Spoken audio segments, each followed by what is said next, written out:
Hola, buenas noches. Llegamos, la primera cita del programa está ya lista. Nuevos temas nos van a llevar esta noche hacia ese mundo del misterio, nuestro destino, algo que nos gusta hacer desde aquí, desde Radio Nacional de España.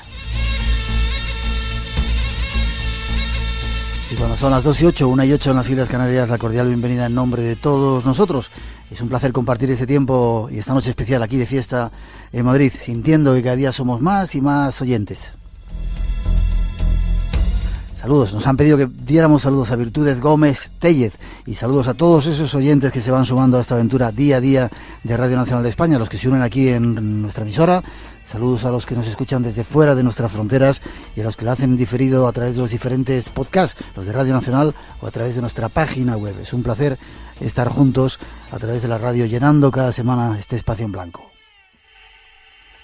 Y hoy el programa viene cargado de temas, incluso con la visita de un auténtico ángel. Llegará en la segunda hora del programa, no os lo perdáis, que es absolutamente increíble.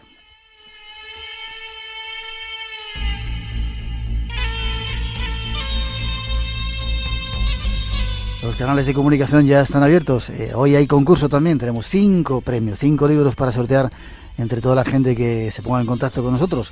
El teléfono gratuito 900-137-137, repetimos 900-137-137, el email espacioenblanco@rtve.es y la página web toda llena de planes, espacio en blanco, www.espacioenblanco.es. Echad un vistazo a la página web, hay una crónica de nuestro último viaje a Egipto, algo que repetiremos en breve y un montón de cosas. Queremos acercaros también todos los planes, esas visitas que queremos hacer a las diferentes partes. En la página web hay datos de todo ello, www.espacioenblanco.es. Con los saludos a la gente que está en nuestro chat, ahí van los primeros datos de lo que va a ir esta noche en nuestro programa. No os lo perdáis, es un consejo.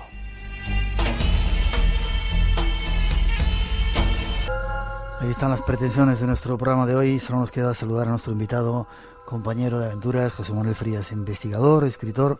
¿Cómo estás? Hola Miguel, buenas noches. Qué placer tenerte aquí. Pues mira, contentísimo de poder estar contigo compartiendo este estudio porque, como te decía, micrófono cerrado, esto me lo cuentan hace 15 años cuando alucinaba escuchando Espacio en Blanco, pues no me lo hubiera creído. Te lo agradezco muchísimo. ¿Lo sigues escuchando? Hombre, por supuesto. Sí. Sí. Bueno, decir que con nuestro invitado ya hemos vivido algunas cuantas aventuras en casa, esas encantadas. Sí. Espero que sean muchas más. Eres escritor, haces un programa que se llama Los Límites de la Realidad. Sí, Límites de la Realidad, es página web, es programa de radio. Y bueno, en radio llevo casi 14, 15 años. Es un medio que me encanta, un medio que, como tú sabes, te permite jugar con la imaginación. Y bueno, ahí andamos, ¿no? Haciendo un poquito de todo dentro de este apasionante mundo del misterio. ¿Qué te parece nuestro estudio aquí en Radio Nacional? Bueno, maravilloso. La verdad es que está uno aquí comodísimo y además que se crea ambiente, ¿no? Que es lo que importa en este tema. Bueno, pues vamos con el asunto. El primer argumento que queríamos tratar viene de Málaga. En Málaga, aunque vamos a seguir hablando de ello, hemos hablado de él, sí. Es un sitio recurrente, el Cortijo Jurado. Sí, yo creo ¿Qué está pasando? Lo querían hacer un hotel, da 4 pinceladas si quieres, sí. Para la gente. Creo que no habrá nadie que no conozca ya el Cortijo Jurado, pero ¿qué pasaba, qué era y qué pasa ahora? Bueno, muy brevemente, porque la verdad es que esta historia daría para mucho. Estamos hablando de una casona se erige en el año 1850, pertenece a una familia burguesa de Málaga, una de las familias más importantes, concretamente la familia Heredia y también la familia Larios, y hay una parte histórica, entre comillas, porque se comenta mucho a través de la memoria popular que casi nunca se equivoca, en la que se habla de que en este antiguo pueblo, hoy día barriada de Málaga, a pesar de estar alejado unos 6 kilómetros de lo que es el casco urbano, se secuestraban a muchachas por aquel entonces, eran trasladadas al Cortijo y allí en una capilla cristiana, o sea, una capilla oficial, sacralizada, que estaba dentro del propio Cortijo, se llevaban a cabo con ella una serie de rituales donde entraba el satanismo, donde habían incluso ritos no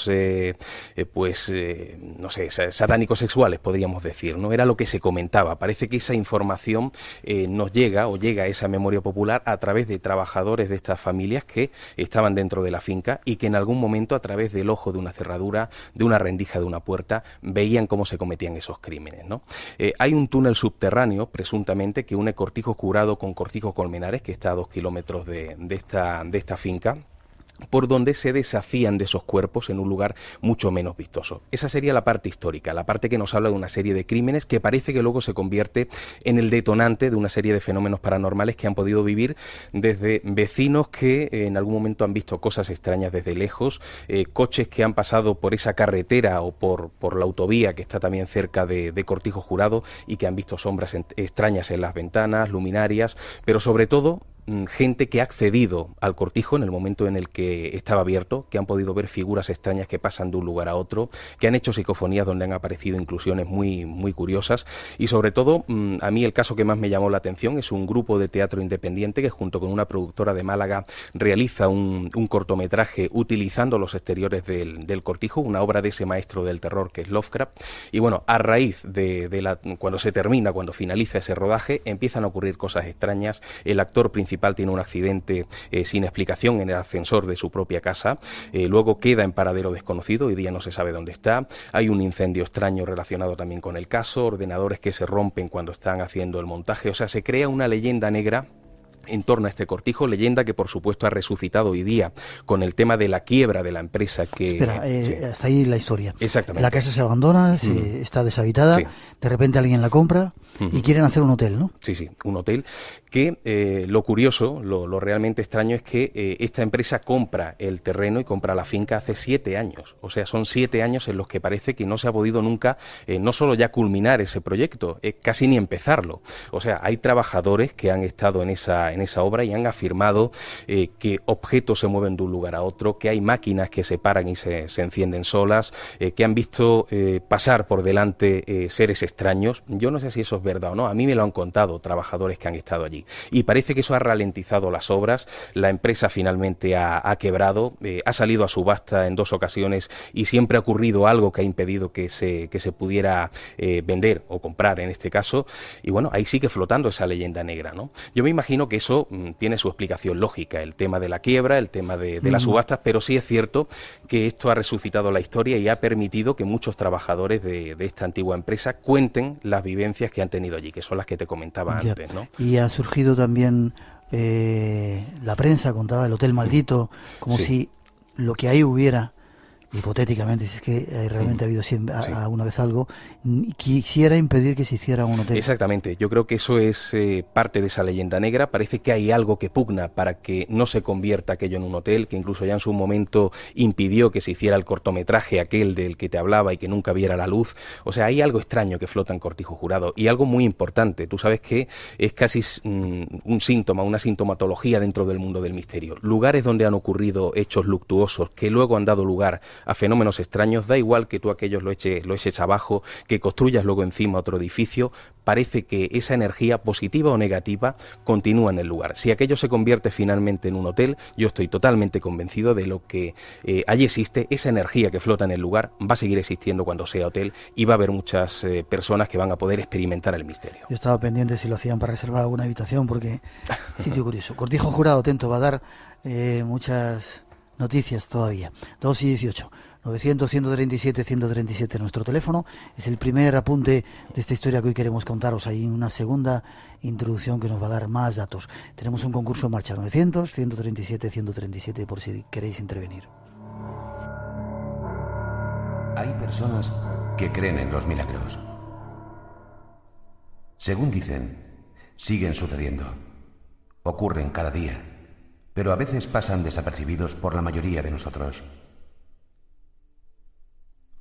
Otras veces, el universo quiere que nos demos cuenta de que está a nuestro lado y fabula a nuestro favor. Esta es una de esas ocasiones. 23 de enero de 1949. El mediodía era el momento de mayor agitación dentro de la institución benéfica San José. Las muchachas, hospedadas en el edificio, esperaban con impaciencia la hora de la comida. Por ello, Leandra Rebollo, la cocinera, se esmeraba en la cocina para dar comienzo a la cocción del arroz que iba a componer el alimento básico de aquellas jóvenes. Pero ese día, Leandra no estaba de buen humor.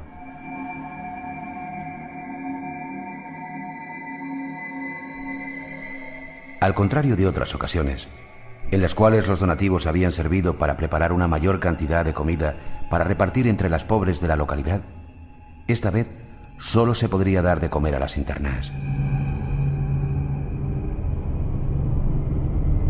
Y eso, para una mujer como Leandra, de espíritu profundamente caritativo, era una auténtica calamidad.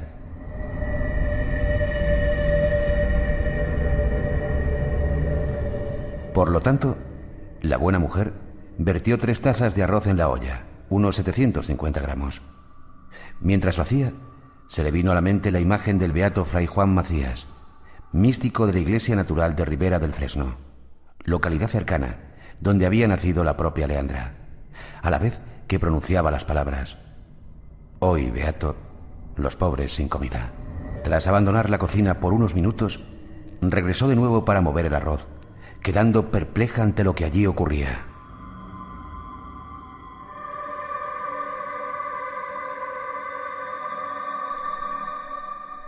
Era el comienzo de la historia. Nuestro invitado sigue relatándola. Ahí estaban las primeras líneas de esa extraña historia. Sí. Un milagro que ocurrió.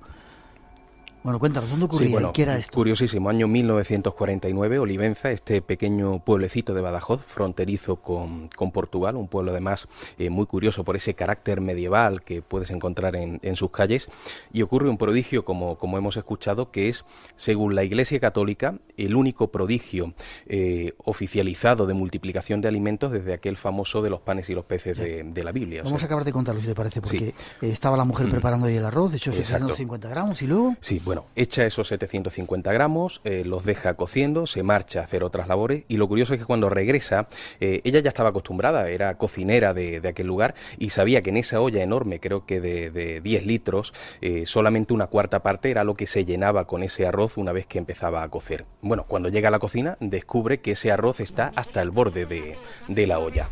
Bueno, coge otra olla más, tienen que repartir el arroz en esas 2 ollas, y también esa segunda olla empieza a subir. O sea, hay una multiplicación curiosa de ese arroz, pero lo más interesante es que a partir de ese momento, por el nerviosismo, esta mujer sale al exterior, empieza a decir que hay un prodigio extraño, se acerca a la gente, comprueba que efectivamente el arroz está subiendo y que esa cuarta parte originaria de la olla se convierte en 2 ollas enormes de 10 litros cada una. Bueno, no le echa más carbón al fuego por los nervios, no echa más guiso, más agua a lo que es el guiso, ni más condimento al arroz, o sea, simplemente el arroz y el agua. Bueno, aquel arroz que originariamente iba a dar de comer solamente a 50 niñas, finalmente da de comer a 300 personas, con un sabor estupendo, a pesar de no haberle echado ningún condimento, aunque no le echara agua, también se realiza perfectamente ese guiso, y bueno, el caso es que ese prodigio aquel mismo día empieza a trascender, llega a oídos de muchísima gente y finalmente el obispado se entera.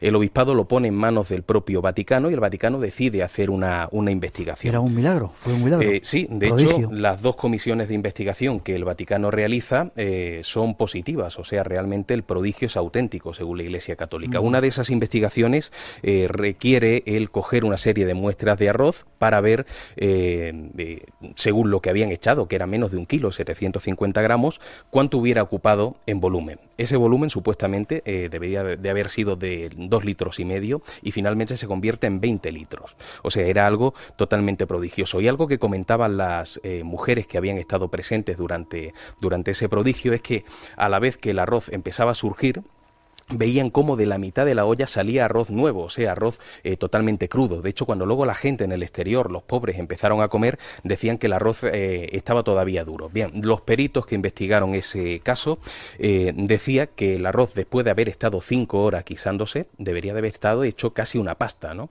O sea, eso fue parte de la investigación que realiza el Vaticano. El otro, por supuesto, fue el Tribunal Eclesiástico, que empieza a tomar testimonios, interrogatorios a todos los testigos y advierten que hay una gran viveza a la hora de contarlo, que no había contradicciones entre las personas y que, bueno, parecía que nadie mentía. Y ahí es cuando la Iglesia Católica decide verificar el fenómeno, decir que es auténtico, que solamente es comparable al de las Santas Escrituras, a esa multiplicación de los panes y los peces, y que 2000 años después ocurre, fíjate, en un pequeño pueblecito de Badajoz. Esta historia sirve además para beatificar, canonizar a Fray Juan Macías, ¿no? O sea, fue algo importantísimo que puso, por supuesto, a Olivenza en el punto de mira, pues yo diría, del mundo entero, ¿no?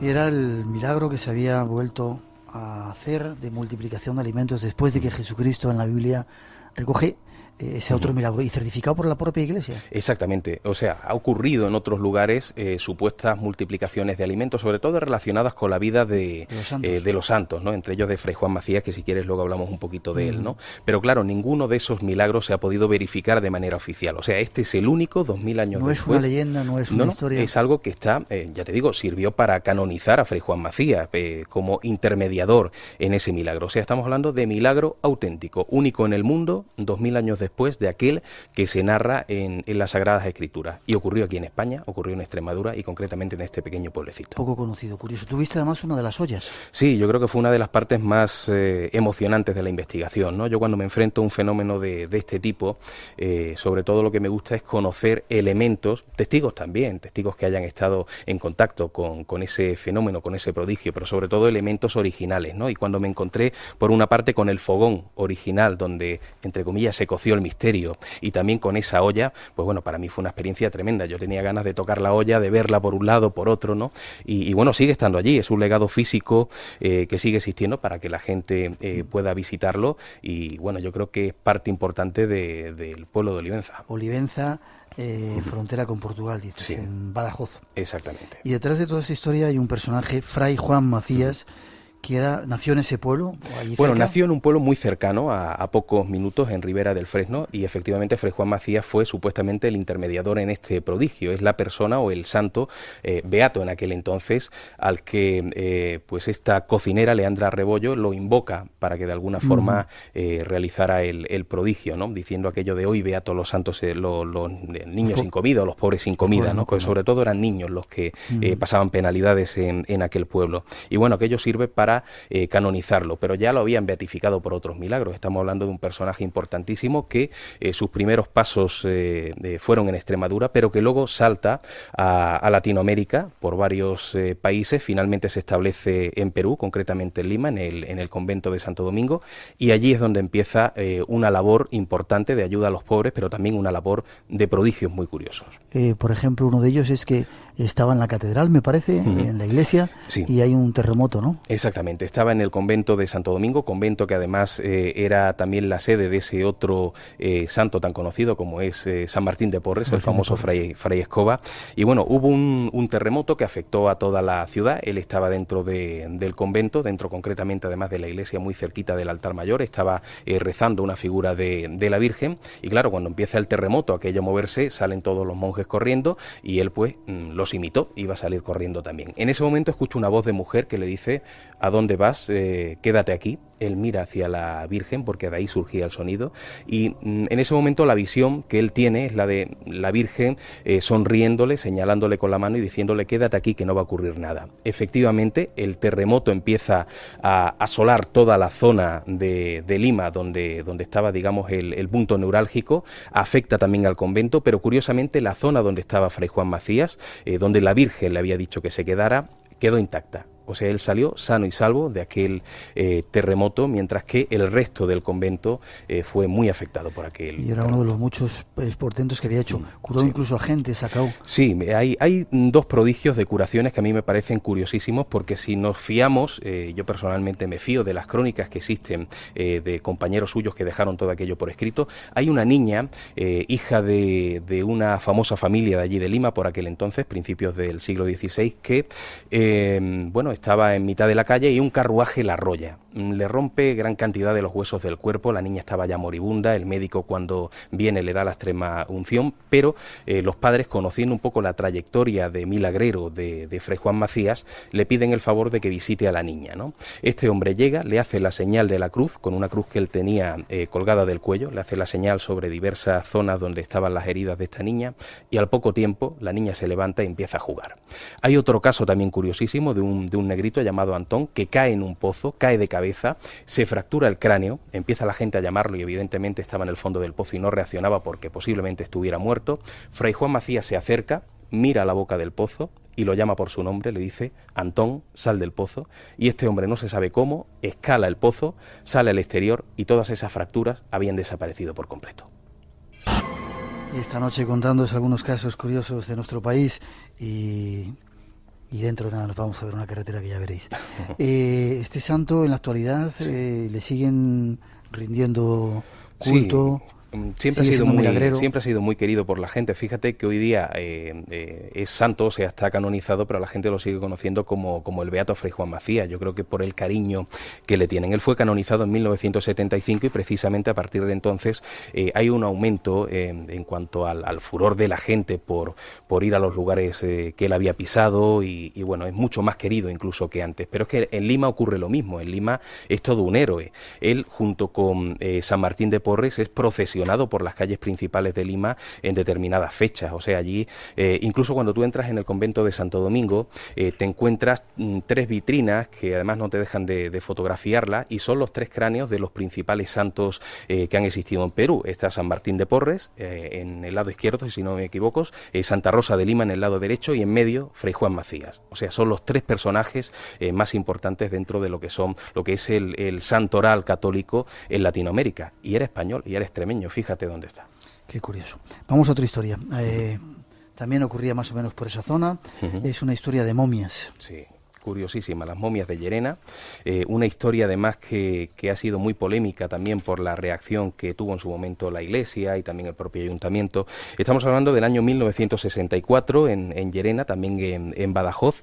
Hay una iglesia, la iglesia de Nuestra Señora de Granada, que fue erigida en el siglo XIII, y bueno, en el año 64 hay un notario local que también era muy aficionado a temas arqueológicos, Antonio Carrasco, y bueno, hay una torre alminar en esta iglesia que él tenía muchas ganas desde hacía tiempo de poder pues estudiarla, reformarla, y se encuentra en mitad de esas obras de reforma con un viejo muro.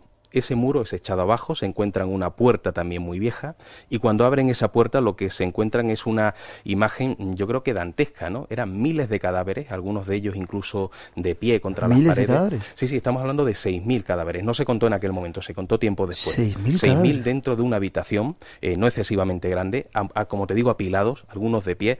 Y bueno, lo más curioso son las posturas que tenían, ese rictus de horror. Algunos tenían las piernas totalmente fracturadas, los cráneos aplastados, y bueno, ya en aquel momento se comenzó a barajar que pudiera haber sido fruto de la Inquisición. Pero estamos hablando de 1964 cuando lo descubren. Exactamente, cuando se descubre por primera vez, pero lo curioso es que luego ese muro está tapiado, la historia se olvida, queda un poco en la memoria popular como lugar que causaba terror a los niños, porque era el sitio de los muertos, como le decían, pero luego a finales de los años 70 es cuando resucita la historia, porque la Dirección General de Bellas Artes decide reformar por completo esa torre alminar. Bueno, ahí es cuando sacan los cadáveres, son contados, hay efectivamente 6.000, pero 40 de ellos están momificados, que son los que mejor se les puede apreciar todo lo que te comentaba antes, ¿no? El rictus, esas fracturas, y entonces sí hay ya una respuesta popular. El diario Hoy, concretamente, la opinión pública, quieren saber quiénes eran aquellos personajes, ¿no? Entonces el Ministerio de Cultura comienza a hacer una investigación, y los departamentos de antropología de las universidades de Extremadura, de Madrid, de Barcelona, de Sevilla, se llevan algunos de esos cuerpos embalados, y comienza una investigación que desde luego sacó a la luz muchísimas sorpresas.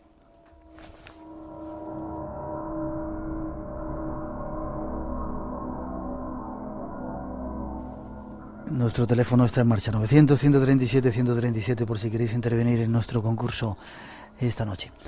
¿Qué sorpresas descubrieron? Cuéntame. Bueno, por ejemplo, documentación del Departamento de Antropología de Madrid. Ellos decían que esos cuerpos tenían violentas fracturas que no eran naturales, o sea, habían sido provocadas, cráneos que aparecían aplastados, y hablaban ya de ese rictus de horror en el rostro, como si hubieran tenido una muerte muy violenta. Repito, no una muerte natural. Habían sido realmente masacrados todos aquellos personajes. Departamento de Antropología de Barcelona también confirma que esas muertes no fueron naturales, pero ya aportaban un detalle más. Aquellas personas, o por lo menos algunas de ellas, habían sido emparedados en vida, o sea, habían sido encerrados en aquella habitación y habían muerto dentro de ella. ¿Por qué? Porque se produce un proceso de saponificación en esos cuerpos, o sea, el tipo de color que tenían aquellas momias demostraban que se había respirado mucho dentro de la habitación. O sea, aquellas personas habían sido encerradas vivas allí y habían fallecido dentro de aquella habitación. Claro, con todos estos datos sobre la mesa,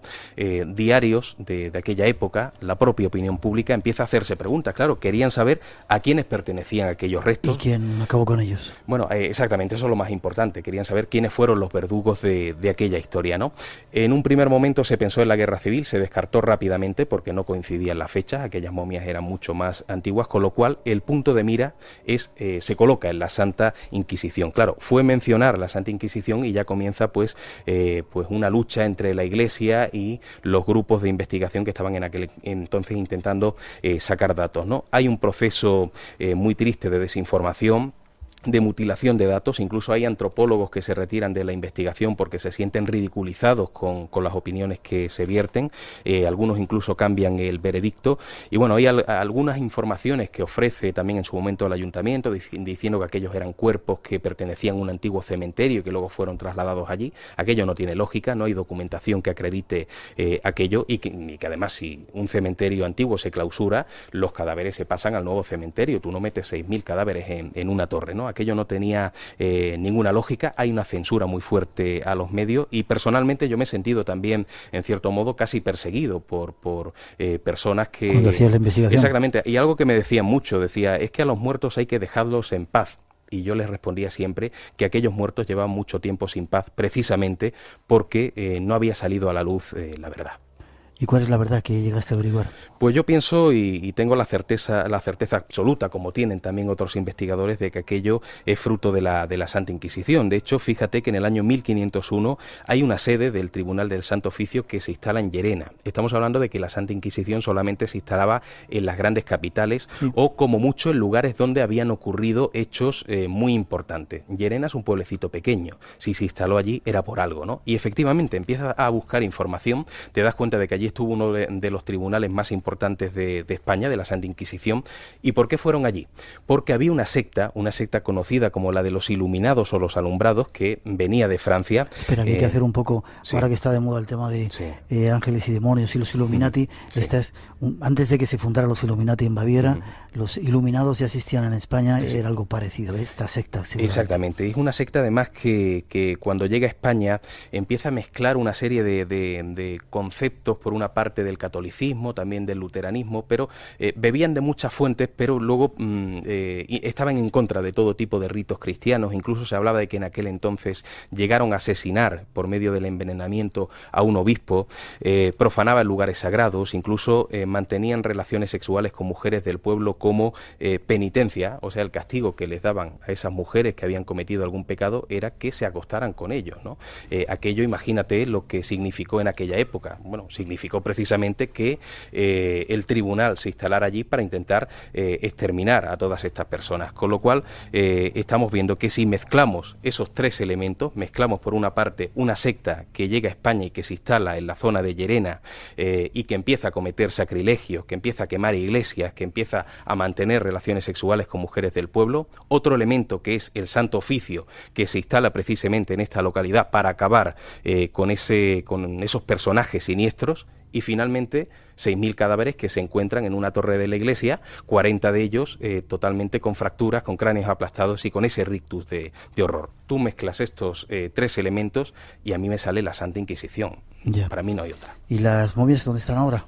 Se encuentran dentro de esa misma torre que luego fue clausurada, otras se enterraron debajo de la propia iglesia, del altar mayor, y una tercera parte fue enterrada en el cementerio. A partir de ahí ya no se supo más, no continuaron las investigaciones y finalmente el tema ha quedado pues un poquito ahí en el aire. La única información que se ha vertido es la que los investigadores hemos aportado a través de toda esta documentación, pero el tema ha caído de nuevo en ese triste pozo del olvido.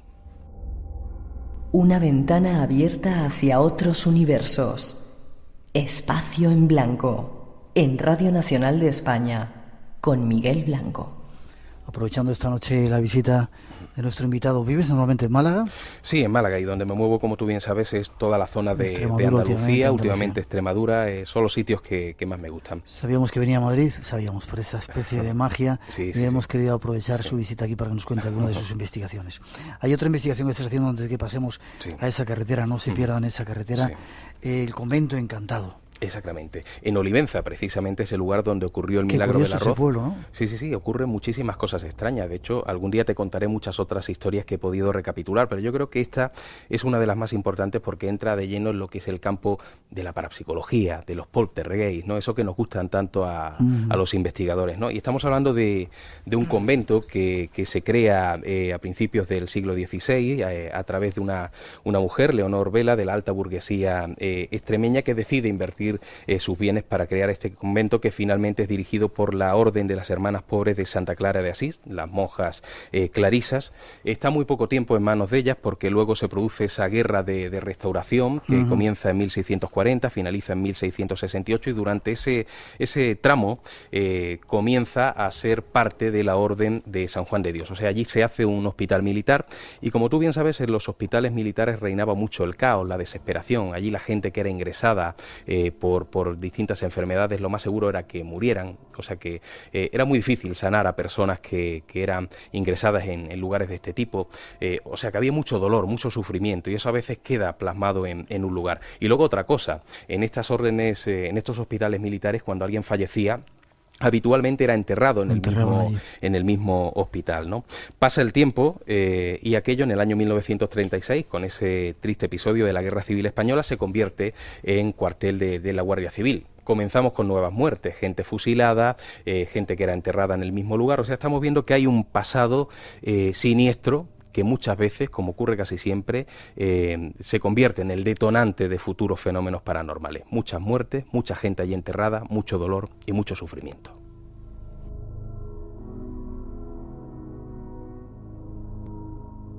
¿Y eso se está reflejando ahora? ¿Se ha vuelto a reflejar todo eso? Sí, desde el año 1998, que es cuando se restaura aquello, porque después de la Guerra Civil aquello queda abandonado, los muros casi que se vienen abajo, pero en ese año, 1998, se restaura para convertirse en escuela de teatro y danza de Extremadura, ¿no? Ya durante las obras de reforma empiezan a aparecer los cadáveres de como te digo, esas personas fusiladas, personas que habían sido enterradas en el antiguo hospital, y sí es cierto que a partir de ese momento comienzan fenómenos paranormales, fenómenos que quizás ya existían desde antes, pero no había gente allí para atestiguarlo. Y por ejemplo, muchos de los testimonios que encontramos son sobre todo de alumnos y de profesores, o sea, la gente que durante más tiempo ha estado allí dentro. Y tengo algunas historias curiosísimas, como por ejemplo visiones extrañas que han tenido algunos de los testigos. Concretamente hay una profesora llamada Tamara Gómez, que tiene también cierta sensibilidad, podríamos decirlo así, para este tipo de temas, ¿no? Y ella afirma que en muchas ocasiones, cuando ha estado ensayando con alumnos, por ejemplo, en una de ellas estaba en un aula, estaba la puerta medio entornada, y de pronto por el rabillo del ojo vio algo que se movía en el exterior. En ese momento estaba cerrado el edificio, solamente estaba ella y sus alumnos, y cuando se asoma a la puerta, dice que comienza a ver una serie de personas que caminan de manera un poco como cansina, como si estuvieran enfermos, con ropas incluso muy antiguas, con ropas andrajosas, y que de pronto desaparecen por completo.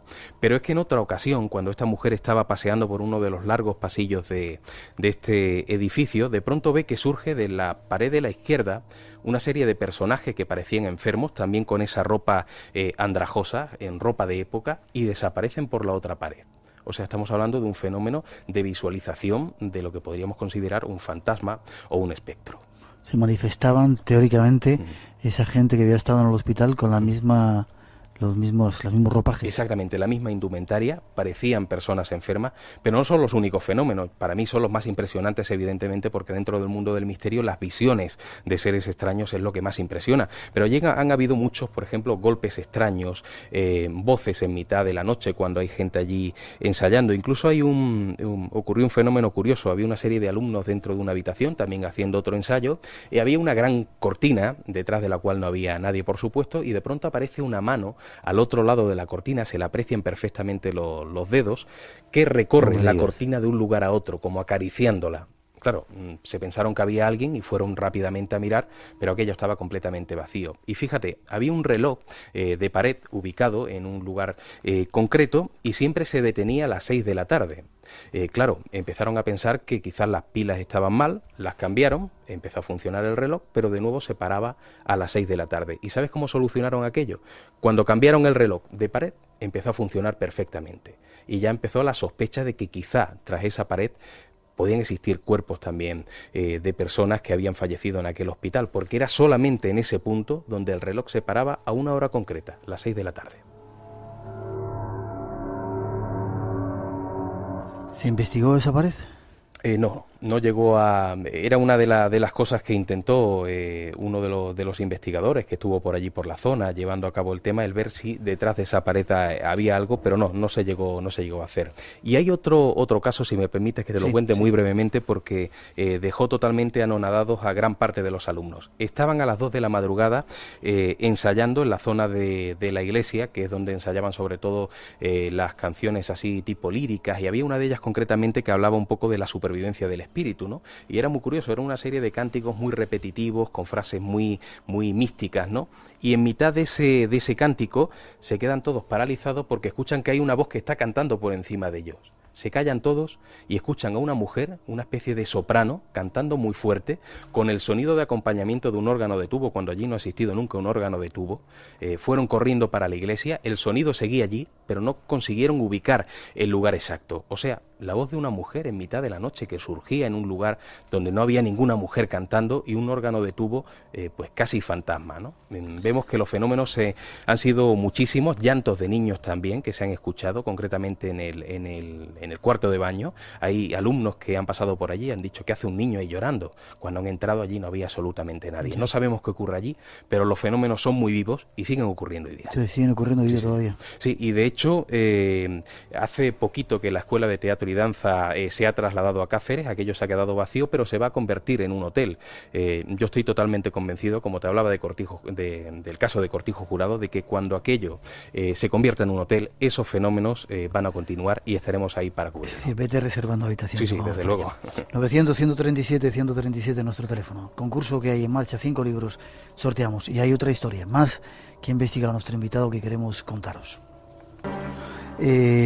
Situemos la carretera misteriosa sería, o maldita, no sé cómo llamarla. Es una carretera entre Montermoso y Pozuelo de Zarzón, concretamente kilómetro 32, y aquí no hablaríamos de Chica de la Curva, hablaríamos de Chica de la Recta. Fíjate qué curioso, hablamos de un lugar que es una carretera con muy buena visibilidad, un lugar donde no se sabe por qué ocurren tantísimos accidentes, pero yo creo que lo más importante son las circunstancias de algunos de ellos. O sea, ya escuchábamos un breve apunte sobre personas que, por ejemplo, han tenido un accidente en este lugar y 25 años después han vuelto a tener un accidente en el mismo punto, pero el mismo día y el mismo mes.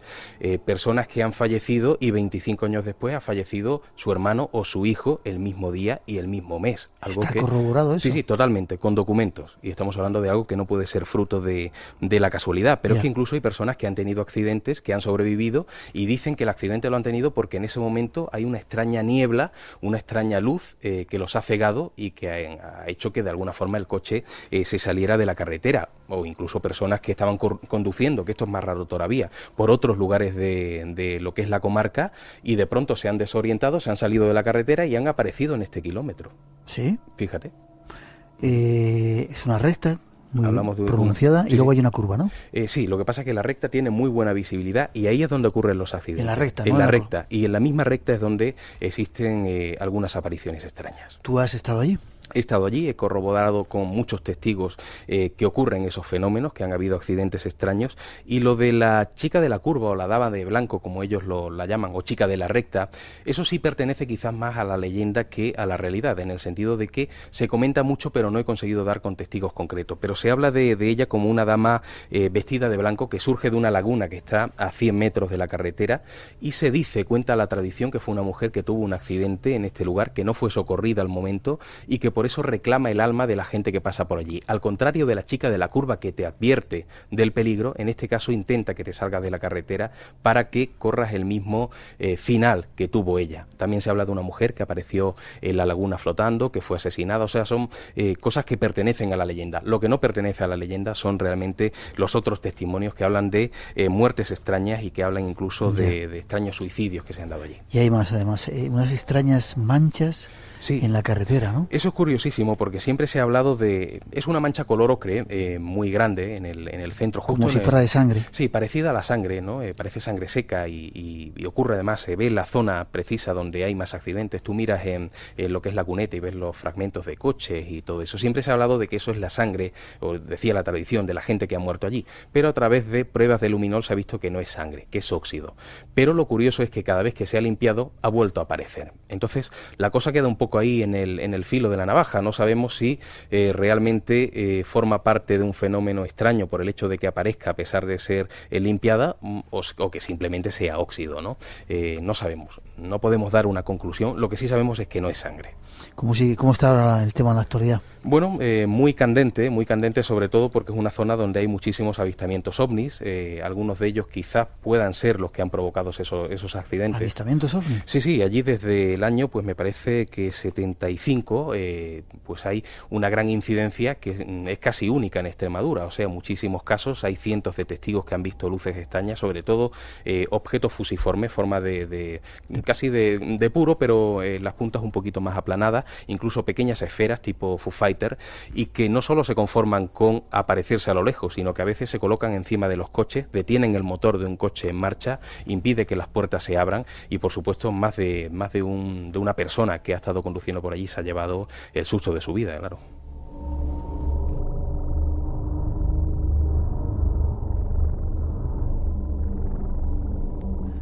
Curioso, Extremadura además es una tierra que no habíamos hablado mucho de misterios últimamente, está llena de leyendas, de misterios y cosas que ocurren, ¿eh? Yo no había estado mucho por allí antes de esta labor que estoy realizando en el último año de investigación y no me esperaba encontrarme con tantísimas historias, ¿no? Hay muchos misterios de fenómenos ovni, de fenómenos paranormales y hay poca investigación. Sí es cierto que hay algunos investigadores en la zona como Saturnino Mendoza, como Gonzalo Pérez, que han hecho una labor importante y ya en su momento muchos otros investigadores, pero no hay esa afluencia de investigadores que hay en Andalucía, por ejemplo, que hay en Madrid o en las grandes capitales, ¿no? Allí hay poca investigación y muchos casos por investigar. Sabemos que hay mucha gente que nos escucha desde allí, mandamos saludos, tenemos también buenos amigos en esa zona, un sitio precioso de España. Nos preguntan que qué sabes de los seres monjes de 3 metros en un pueblo del norte de Cáceres. ¿Has oído hablar de esa leyenda? Sí, bueno, todo lo que es la zona de las Urdes es muy prolífica en lo que se llama bestiario urbano, ¿no? Esos personajes extraños, muy altos, muchos de ellos encapuchados, a veces dicen que son de color blanco, otros que son de color negro, que se aparecen de golpe, algunos incluso son pequeñas figuras en la carretera que de pronto empiezan a elevarse y toman una altura increíble, que pegan saltos realmente imposibles para una persona y que se han visto por muchísimos lugares, desde aquel famoso espectro fantasma de Saucedilla, pasando por esa famosa Pantaruja de Alburquerque. O sea, en todo lo que es la zona norte de Extremadura se ven mucho este tipo de seres que no sabemos a qué pertenecen, pero sí es cierto que muchas veces hay avistamientos ovnis antes y después de estas apariciones, con lo cual posiblemente estemos hablando de humanoides. Ya. Curioso, 2 minutos nos quedan para despedirte. Hay más temas esperando en la segunda parte del programa. Llevas muchos años investigando, sobre todo muchos de esto de tipo de casas encantadas. ¿Crees que los muertos, que existe una vida más allá y que esa vida más allá se manifiesta de alguna manera para reclamar nuestra atención? Bueno, yo digo que casi que tengo que creer por obligación, en el sentido de que después de tantos años de investigación son tantísimos los testimonios, las pequeñas evidencias, que al final terminas creyendo que realmente hay algo más allá después de la muerte. Son muchos casos donde parece que hay algo del otro lado que intenta comunicarse con por diversos motivos, a veces porque les ha quedado algo por cumplir, a veces porque sienten apego por los lugares donde han nacido o donde han fallecido, o simplemente por sus seres queridos, ¿no? Pero son tantas las evidencias que para mí queda muy claro que hay algo después de la muerte y que efectivamente ese contacto entre vivos y difuntos a veces es posible, es factible. Y en un minuto, el caso que más te ha llamado la atención de los que has investigado, más te ha dado miedo, más has visto de cerca. Precisamente Cortijo Jurado fue uno de los pocos lugares donde he podido vivir por mí mismo un fenómeno paranormal, aunque yo me dedico más al aspecto periodístico que al parapsicológico, pero es en el único sitio donde en una ocasión, realizando una sesión Ouija, nos dijeron que nos iban a dar una señal en ese mismo cortijo, y cuando estábamos pasando por la zona del patio vimos al fondo una figura vaporosa con formas de mujer en un lugar determinado. Años después descubrimos allí precisamente ese curioso pozo que daba a la arqueta donde supuestamente está el túnel. Fue una de casi las únicas experiencias que he tenido en mi etapa como investigador. ¿Pasaste miedo? Hombre, sí, yo creo que el miedo siempre lo tenemos, es el miedo a lo desconocido. Quien diga que no siente un poco de inquietud hacia estos temas, pues yo creo que casi que está mintiendo. ¿Pasaste miedo cuando estábamos en la casa de esta última que investigamos? Sí, no voy a decir dónde. Sí, bueno, y además... cuando esa voz dijo sí. Exactamente, es que en esos lugares yo creo que el temor es lógico, es natural, y yo creo que lo siente cualquier persona, por muy acostumbrado que estés al mundo del misterio, ¿no? Lo desconocido siempre nos causa temor. Sí.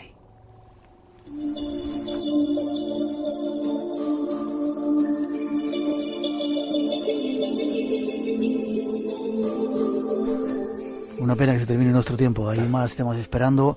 Un placer que hayas estado con nosotros. Muchísimas gracias. ¿Te vienes a Egipto con nosotros? Sabes que tenemos un pues viaje preparado. Seguramente pegaré el saltito para allá. Egipto, Jordania, Israel. No has estado en Egipto, es uno de los países que te queda por conocer. Desde luego. Si hay alguien que se quiera poner en contacto contigo, de alguna manera conectar, ¿dónde puede hacerlo? Bueno, a través de la página web www.limitesdelarrealidad.com. Ahí aparece correo electrónico y muchísima información de esta que voy colgando de mis últimas investigaciones. Limitesdelarrealidad.com.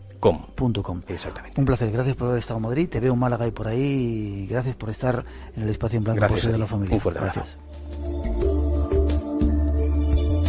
Una mínima pausa, llegan los servicios informativos, después regresamos. La presencia de un auténtico ángel y otras informaciones esperan aquí en este Espacio en Blanco de hoy. Y mañana, los dioses oscuros, no os lo perdáis, con un antropólogo de un nivelazo de esos de universidad.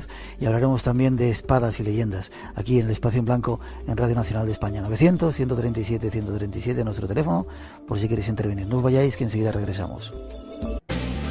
3 y 6, 2 y 6 en las Islas Canarias. Seguimos, la segunda hora se pone en marcha. Hay un montón de cosas que queremos contaros en este tiempo, y recordaros que tenemos un concurso en marcha. A través del teléfono podéis conectar con nosotros, 900-137-137, o bien a través de internet, bien entrando en nuestro chat www.espacioenblanco.es, esa es nuestra página, o bien mandándonos un email, espacioenblanco@rtve.es. No dejéis de echar un vistazo a la página. Hay un montón de planes de esos viajes que queremos hacer para acercaros al misterio y dar vueltas para estar más cerca de vosotros en diferentes partes de España. www.espacioenblanco.es. Y en este tiempo queremos montaros un montón de nuevas secciones. Hoy vamos a inaugurar una. La semana pasada empezábamos con una de Fran Contreras. Hoy tenemos una nueva sección que nos va a hablar de enigmas diferentes en partes del planeta. Con ella comenzamos. Esa es la primera que queremos ofreceros esta noche.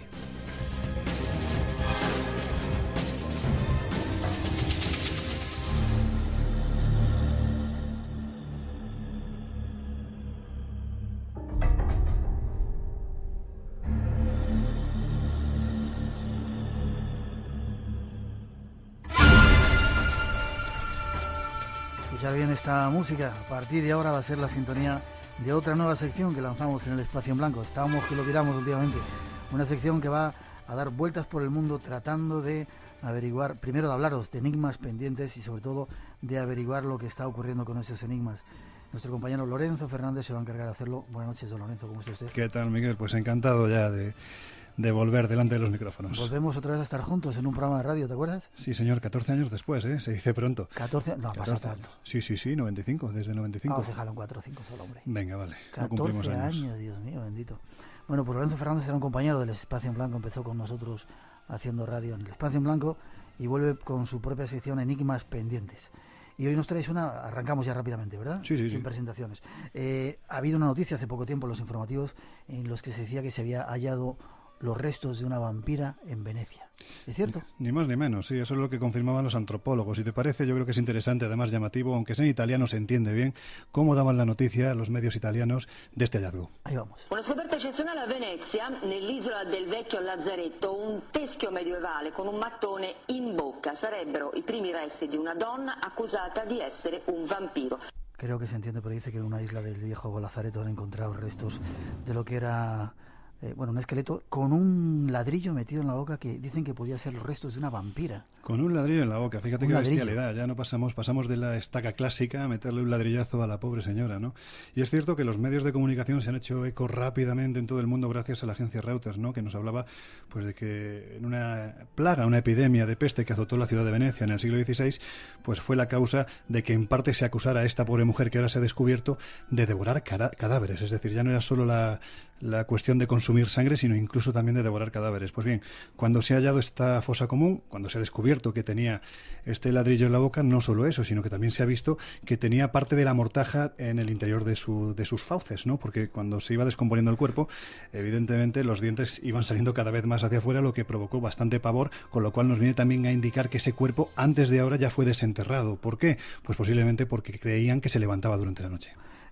Hubo una epidemia de una plaga entre 1300 y 1700 y eso fue lo que alimentó la creencia en vampiros en casi toda Europa y en Venecia, aquel lugar. Además se llama la ciudad de los vampiros. Exactamente. Recuerdo con Eri Fratini que nos contaba algunas historias de vampiros.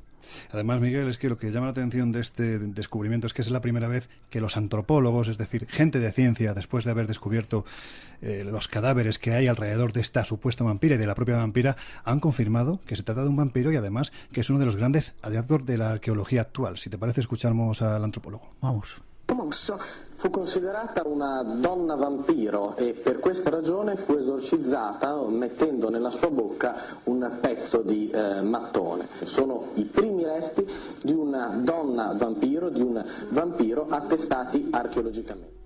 Curioso, dice, creo que se entiende que fue primero exorcizada, le metieron el ladrillo en la boca y es el primer resto que encuentran los arqueólogos que pueden asegurar y verificar que era una vampira. Y se sabía además que este tipo de ritual ya se celebraba en el siglo XVI, XVII, especialmente desde el 1300 al 1700, que es cuando Europa se ve acosada por estas epidemias que en ocasiones se atribuyen a estos extraños seres. Por lo tanto, no se descarta que se vuelvan a producir descubrimientos como este, lo que vendría a avalar que efectivamente se produjeron más rituales de este tipo, más exorcismos y también la creencia de que los vampiros acosaban durante la noche. Esto ha hecho además que una de las grandes epidemias de la historia, epidemia de vampirismo que asoló el siglo XVIII, todo lo que era el este de Europa, ese este entre montañas con tanta superstición, haya vuelto de actualidad y además se haya vuelto a investigar. Mucha gente pensaba que los vampiros solamente estaban en Transilvania, pero como cuentas ha sido por toda Europa, ¿no? Efectivamente, además yo creo que donde realmente existe el documento firmado por un médico castrense, es decir, un médico militar, conocido además por ser un hombre tremendamente disciplinado, el doctor Johannes Flukinger. Si es que parece un cazavampiros, ¿verdad? Solo el nombre. El nombre, sí. Pues este hombre existió y redactó un informe llamado Visum et Repertum, visto y reportado, donde hacía referencia a esta extraña plaga que dio comienzo en el año 1926, prácticamente en lo que era ya la frontera de Viena con Serbia, ¿no? Donde se colocaban esos aguerridos guerreros que eran los Hajduk, gente pues que realmente no tenían ningún tipo de pudor a la hora de sembrar donde iban los terrenos de despiadados ataques, ¿no? En este caso se hablaba de un hombre llamado Arnold Paole, un Hajduk, un guerrero que, hastiado de estar en la trinchera, parece ser que ya se hartó y decidió irse a su tierra, a Mediedva, y además confesó antes de irse que años antes había sido atacado por un vampiro cerca de la localidad de Gosowa. Se puede pensar, hay quien dice que podía tratarse de Kosovo, de nuestro Kosovo actual. Pues bien, al decir que fue atacado por un vampiro, a este hombre no le quedó más remedio que acudir a la tradición, y la tradición dictaba que tenía que perseguirlo, llegar hasta su tumba, desenterrarlo, atravesarle el corazón con una estaca, cortarle la cabeza y con la sangre que emanaba de ese cuerpo, pues mezclarla con la tierra y comerla. Esa era la forma de salvarse de lo que en definitiva para él era una condena no solo de su espíritu, sino también de su físico, ¿no? Mucho más datos, ¿verdad? Hay más datos, y lo que llama la atención es el contraste tan tremendo entre lo que es la excelsa Viena de ese tiempo, en la que los Habsburgo llevan más de 500 años gobernando Europa con mano firme, y esa parte de frontera de Mediedva, pues toda la zona serbia, todos los Balcanes, donde las supersticiones parece que entre esas tremendas montañas se resiste a escapar, ¿no? Y es ahí donde en el año 1926 se empiezan a producir las primeras muertes que principalmente llegan durante la noche, y además aseguran estar recibiendo la visita de un extraño ente, un ente maligno al que ellos califican de vampiro. De hecho, entre delirios, grandes dolores, unas fiebres altísimas, los enfermos dan un nombre. El nombre de Arnold Paole, esa persona que había estado en la frontera con Serbia actuando de Haviduk. Pero es que hay que decir que Arnold Paole ya para esa fecha ya estaba muerto. Es decir, este hombre, cuando volvió a su tierra, un carro de heno cayó sobre él con tal brutalidad que al pobre no le quedó más remedio que morirse. Y una vez que murió, al cabo de unos años, es cuando empiezan a decir el nombre de Arnold Paole. Imagínate la escena en ese instante cuando las autoridades se enfrentan a algo que está provocando una epidemia. Hoy en día que está tan de moda las epidemias, las pandemias, pues en ese momento se piensa en lo mismo. Y es cuando se decide atacar al mal en su raíz.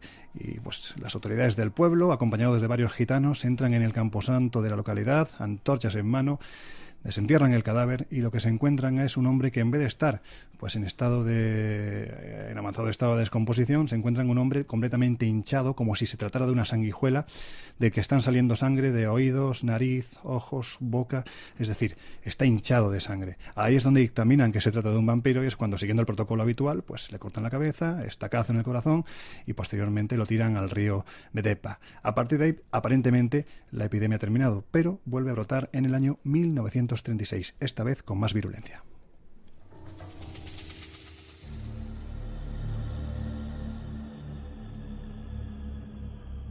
O sea que los vampiros existen y siguen estando ahí a la puerta de la esquina. Siguen estando, y lo que llama la atención es que los ecos de esta historia todavía hoy, si tú acudes a los lugares, se respiran. La gente sigue teniendo miedo. Mentar el nombre de Arnold Paole es mentar poco menos que al mismísimo diablo, porque, como te digo, años después, cuando ya aparece por fin esta suerte de médico cazavampiros que era Johannes Flukinger, pues se da cuenta de que tiene que enfrentarse a la razón de su profesión, de la medicina pura y dura, con una superstición que en estos lugares está acabando con la gente. Por ejemplo, con nombres como Milica, una señora de 50 años que es la primera en fallecer en esa segunda oleada de epidemia, y que también es mencionada por los posteriores enfermos como un ente que se les aparece para sustraerle la sangre y acabar matándoles. También es Tanaka, fíjate qué nombre, una señora que ve cómo su propio hijo, un bebé, es brutalmente asesinado por un vampiro, hasta el punto de que lo hace en la puerta de su casa, y se ve obligada no solo a intentar perseguir a ese vampiro, sino a coger la sangre de su bebé, que ya está condenado, y mezclarla con la tierra y consumirla. Vaya escena más terrible. Y esto está reflejado por Johannes Flukinger, que cuando acude allí se da cuenta de que aquello, pues la medicina, pues ni porfiria ni rabia, no hay explicación médica. Y él, en este documento, en el Visum et Repertum, que se puede consultar en cualquier sitio, pues termina diciendo, después de un amplio desarrollo de los acontecimientos de lo que fueron esta epidemia, una vez que acaban con el mal, es decir, acaban con Arnold Paole, pero no solo con él, sino también con la gente que posteriormente, una vez es desenterrada, se descubre que tiene las características propias de un vampiro. Pues bien, este hombre en el año 1732, dice lo siguiente: tras el examen, las cabezas de los vampiros fueron cortadas por los gitanos locales y después se quemaron junto a los cuerpos, tras lo cual las cenizas fueron arrojadas al Morava, el río Morava. Los cuerpos descompuestos, sin embargo, porque también había muertos, que no eran vampiros, fueron devueltos a sus sepulcros, todo lo cual atestiguo junto con los médicos castrenses que me fueron adjudicados. El abajo firmante, es decir, el médico Johannes Flukinger, atestigua que todo lo que como médico castrense del honorable regimiento Fusterbuch ha observado en materia de vampiros, junto a los médicos castrenses que firman con él, es verídico y se ha realizado, observado y analizado en nuestra presencia. Belgrado, 26 de enero de 1732.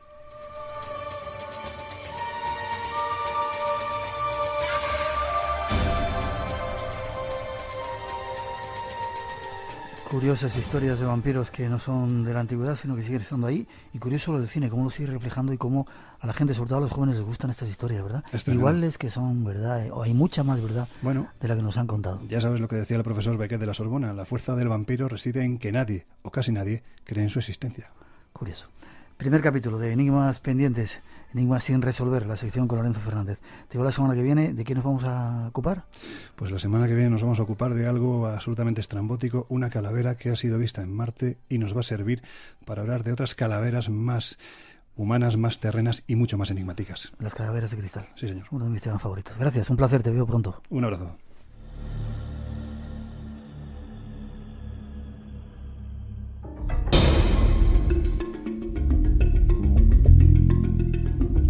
Tres y 18, 2 y 18 en las Islas Canarias. Seguimos en directo aquí en Radio Nacional de España.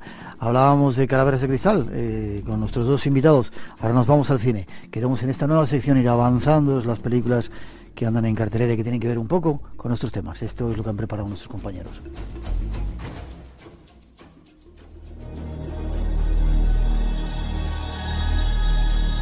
Los fans de Star Trek aplauden la película en la gran pantalla. Siempre te ha costado encontrar tu lugar en este mundo, ¿verdad? Nunca has sabido tu auténtica valía. Puedes conformarte con una vida mediocre. ¿O crees que estabas destinado a algo mejor? A algo especial. Siempre serás hijo de dos mundos y totalmente capaz de decidir tu propio destino. La cuestión a la que te enfrentas es ¿qué camino elegirás? Desde que se estrenara el pasado viernes, miles de espectadores ya han sentido la emoción de esta saga, que una vez más demuestra que aunque pase el tiempo, seguirá siendo una de las preferidas. ¿Tiene miedo, sí o no? No permitiré que me sermonee. ¿Por qué no me lo impide? Preparen todas las armas. ¡Me gusta esta nave! ¡Es apasionante! El espacio es una enfermedad peligrosa envuelta en oscuridad y silencio. ¡Cinturones!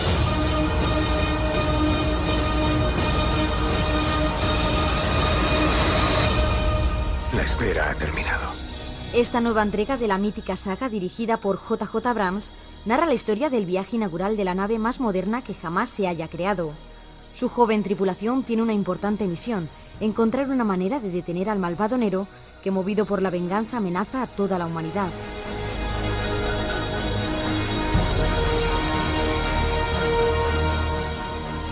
Pero el destino de la galaxia está en manos de dos jóvenes rivales que nacieron en mundos diferentes. Uno de ellos es James Tiberius Kirk, un líder nato en busca de emociones fuertes. Por el contrario, Spock, procedente del planeta Vulcano, se guiará por la lógica y la razón. Tu padre fue capitán de la nave estelar 12 minutos. Salvó 800 vidas.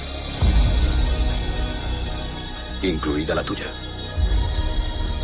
Te reto a que seas mejor.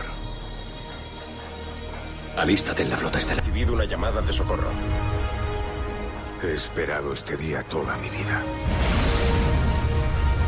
El día del juicio final.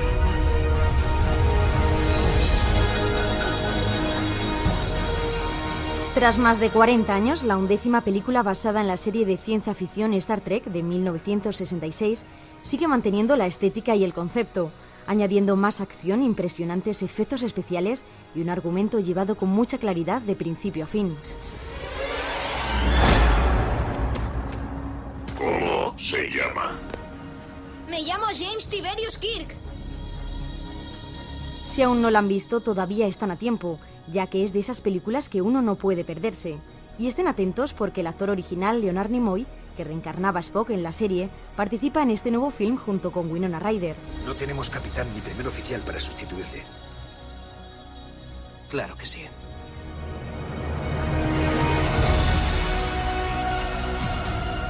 Eres capaz de decidir tu propio destino. La cuestión es, ¿qué camino elegirás? Espero que sepas lo que haces. Yo también.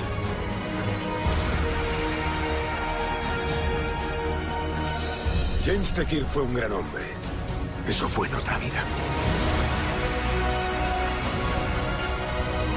Ajustando torpedos. Maniobras evasivas. ¡Disparad con todo!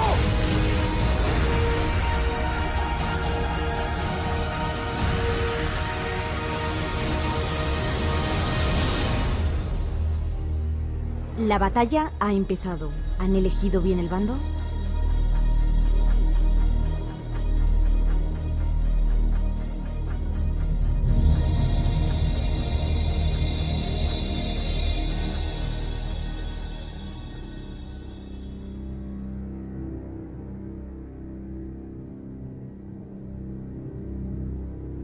3:23, seguimos en directo aquí en Radio Nacional de España, 2:23 en las Islas Canarias. Hace poco, en abril, estuvimos en Egipto. Vamos a volver en junio ampliando el viaje a Egipto, Jordania e Israel, y queremos en el programa montar una sección para descubriros algunos de esos misterios que hay en este país. Vamos a hacerlo, empezamos hoy también con uno de los pocos arqueólogos y egiptólogos que hay en nuestro país español. Con él los invitamos a descubrir algunos de esos misterios de Egipto, y si queréis ver la crónica del último viaje a través de nuestra página, ahí tenéis toda la referencia, www.espacioenblanco.es, buscar viajes y veréis un comentario que han hecho sobre ese viaje que hicimos. Y ahora nos vamos viajando con la imaginación a este Egipto con ese egiptólogo.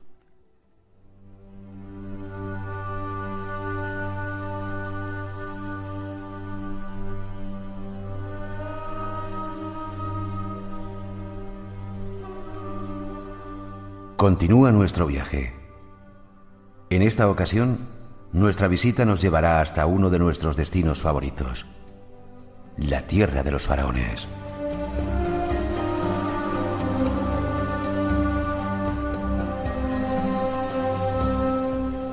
Es uno de los países en los que el visitante puede reconocer el misterio en sus piedras, en las ruinas, en los templos, en el paisaje.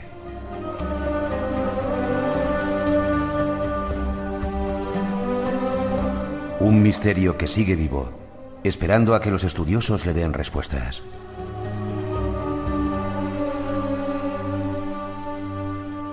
Y eso es lo que pretendemos con el tiempo que ahora os ofrecemos.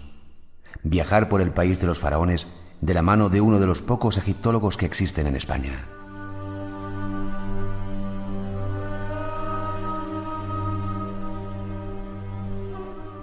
De su mano, os invitamos en los próximos minutos a viajar hasta el Alto Egipto para ir desvelando algunos de sus misterios. Y será solo nuestra primera parada.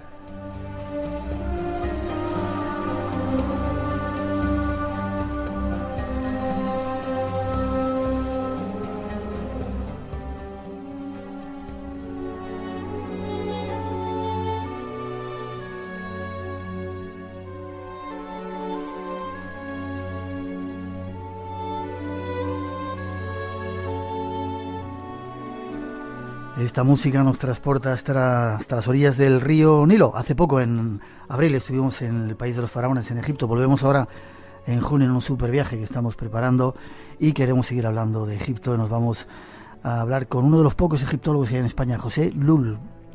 Buenas noches. Hola, buenas noches. ¿Cómo se dice tu apellido? ¿Perdón? ¿Cómo se dice tu apellido? Yo no lo digo bien. Luis. Sí, por ahí en Madrid soléis decir Lul o cosas así, sí, pero... Es un poco difícil de pronunciar para nosotros. ¿Valenciano? Sí, valenciano. ¿Y eres uno de los pocos egiptólogos que hay en España? Sí, vamos a ver si la situación cambia con el tiempo, cosa que sería muy apetecible, pero bueno, de momento la situación es esa. Simplemente supongo porque para ser egiptólogo pues uno ha tenido que irse fuera al extranjero a estudiar. Pero bueno, con el tiempo irá cambiando. ¿Tú estuviste en Alemania estudiando? Sí, allí estuve en la Universidad de Tübingen y bueno, allí es donde estudié y ya me formé como egiptólogo. ¿Arqueólogo también eres o...? Sí, antes de irme a Alemania estudié en la Universidad de Valencia, entonces primero hice arqueología, pero tenía algo dentro de mí que me decía, mira, lo que a ti te gusta es Egipto, así que ahora o nunca, ¿no? Y bueno, pues es una decisión que tomé y me alegro mucho. Bien. Te iba a preguntar, de Alemania fuiste a Egipto a algunas excavaciones, ¿no? Sí, con alemanes he estado principalmente en la necrópolis de las Asif, que es una necrópolis que está muy cerquita de Deir el-Bahari, del famoso templo funerario de Hatshepsut, sí. Y en concreto en una tumba, que es la 127 de Tebas, de un noble de la dinastía 26, una tumba bastante grande, con muchos pozos, y bueno, fue muy interesante. Y después también pues hice varias misiones, esta vez ya no de excavación, sino epigráficas, en relación con la tesis doctoral que llevaba a cabo. Ya, debe ser una emoción increíble eso de estar en una tumba, uno de los primeros que está en una tumba cuando se descubre, ¿no? Hombre, pues la verdad es que sí, es emocionante, no ya el ser el primero o el segundo, eso es secundario. A veces uno puede visitar una pirámide que haya sido muy visitada, pero entrar solo, ¿no?, por circunstancias. y siente esa emoción, con lo cual en una tumba en proceso de excavación, obviamente pues esa emoción se acrecenta, porque bueno, pueden salir inscripciones que desde hace miles de años no se leen y, en fin, es algo que hay que vivirlo realmente. Ajá. Este es nuestro invitado, José Luil, ¿lo he dicho bien ahora? Luis. No, poco a poco, al final de la entrevista va a ser más difícil que aprender árabe contigo, ¿eh? Bueno, este es nuestro invitado, con él nos vamos de viaje preparados. Egipto mágico y misterioso nos espera esta noche. Bueno, pues empezamos viajando, nos vamos al sur, al norte, al alto o al bajo Egipto. Donde quieras, los dos sitios son bonitos. Donde tú digas, tú eres el guía, o sea que... Bueno, pues vayamos al Alto Egipto. Alto Egipto, ¿nos vamos hasta Asuán, quizá? Sí. Vale, lugares que a ti te has estado veintitantas veces, me decías, cuando hablábamos en Egipto, de sobra lo conoces, lugares misteriosos, más misteriosos que hayas encontrado. Y quizá antes de nada, ¿por qué Egipto llama tanto la atención? ¿Por qué tiene esa fuerza con la gente, esa necesidad de estar por allí? ¿Por qué crees? Sí, bueno, yo creo que hay dos cosas que llaman poderosamente la atención, y quizás también a uno es lo que le animó a estudiar esa civilización. Yo creo que lo que llama es, por una parte, la antigüedad, y por otra parte, el que a pesar de ser una civilización tan antigua, nos haya legado tantísimos monumentos tan maravillosos. Entonces, la combinación de ambas cosas es lo que hace de Egipto un foco interesantísimo para el turista, para el curioso lector, para el televidente, para el que escucha la radio, que quiere escuchar programas sobre Egipto, ¿no? Yo creo que son esa combinación de dos cosas, porque después podríamos hablar de otras grandísimas civilizaciones antiguas, contemporáneas a la de Egipto, como Mesopotamia, pero no puede ofrecer eso que ofrece Egipto. Uno va a Mesopotamia y no va a encontrar esos zigurats que sabe que existió. En cambio, en Egipto puede ver las pirámides, puede ver los templos, las tumbas. En fin, ofrece un legado que nos anima a redescubrir lo que fue tiempo atrás la civilización egipcia. Y quizás porque, bueno, es la madre de muchas de la cultura de nuestra civilización, ¿verdad? Sí, seguro que sí. A pesar de que, sobre todo en nuestro país, tengamos Egipto un tanto olvidado, no hay que olvidar que aquí, pues, realmente en las universidades, pues, se ha centrado al mundo griego, al mundo romano, es decir, hemos sido filohelénicos, ¿no? Y hemos dejado aparte otras civilizaciones. Y es una desgracia, porque realmente, como tú bien dices, Egipto es un poco la madre de civilizaciones posteriores, y a los egipcios debemos mucho. Para mucha gente Egipto es quizá uno de los países más misteriosos y donde el misterio está más presente, más patente y se puede ver. ¿Qué opinas tú como arqueólogo y como egiptólogo? Bueno, realmente como profesional en la materia, lo que me gusta a mí es desentrañar esos posibles misterios. Entonces yo observo los misterios desde otro punto de vista, ¿no? Hay que buscar siempre una explicación a las cosas. Y bueno, desde mi punto de vista, pues siempre vamos a intentar buscar esa solución para comprender lo mejor posible, desde cómo construyeron la Gran Pirámide hasta cualquier otra cuestión que usualmente se describe como misterio de Egipto. Ya. O sea, que las pirámides las construyeron los egipcios. Me contestas después, espera. Sí. Vámonos al Alto Egipto, Asuán. Lugares mágicos, misteriosos que hay allí que resaltarías tú si alguien hace un viaje. Bien, en Asuán es evidente que es típico visitar el obelisco inacabado.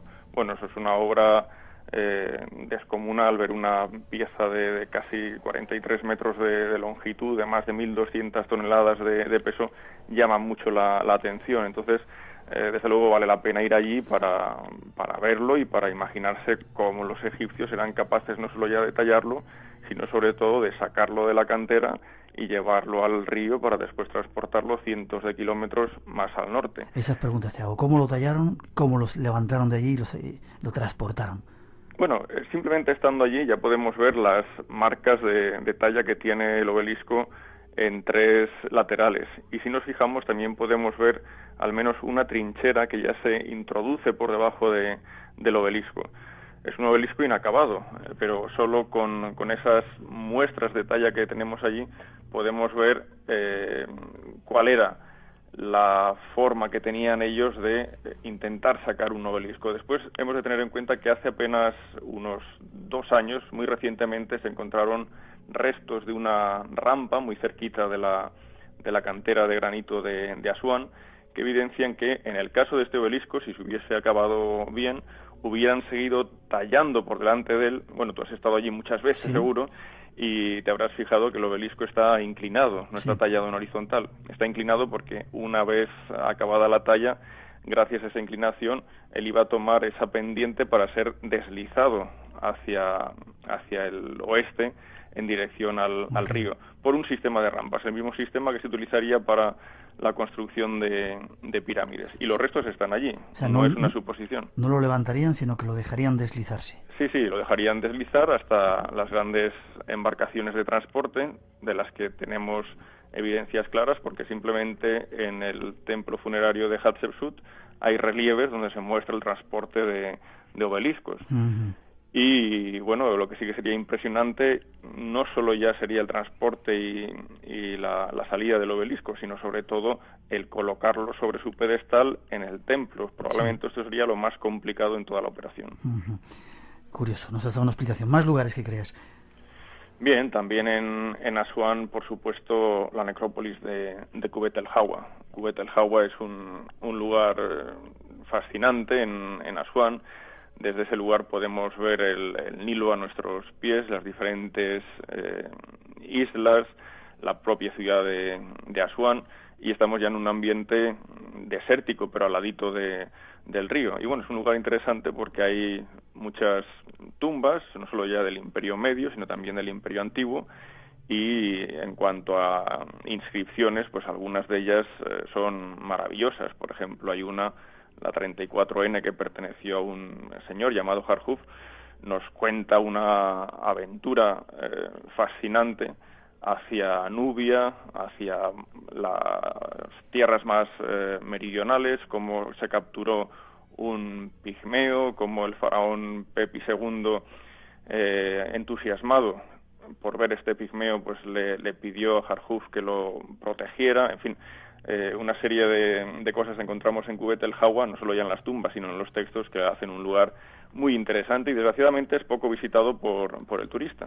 ¿Está cerrado o se puede visitar? No, Kubet el Hawa es una necrópolis abierta, no hay ningún problema para acceder. Tenemos, por ejemplo, alguna tumba realmente interesante por el colorido de sus pinturas. Por ejemplo, la tumba de Seremput II, que es un gobernador de Elefantina de la dinastía 12. Bueno, pues tiene unas pinturas exquisitas. No podemos esperar algo similar a las tumbas del Valle de los Reyes o de Der el Medina, donde prácticamente todas las paredes están decoradas.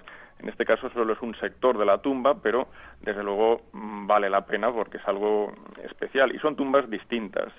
Las tumbas son hipogeos, pero a la salida del hipogeo hay un patio excavado en la roca, y desde ese patio hasta el Nilo, que hay bastante desnivel, tenemos una rampa escalonada, que es por donde otrora pues subían el sarcófago del difunto. En fin, es algo digno de ver. Curioso.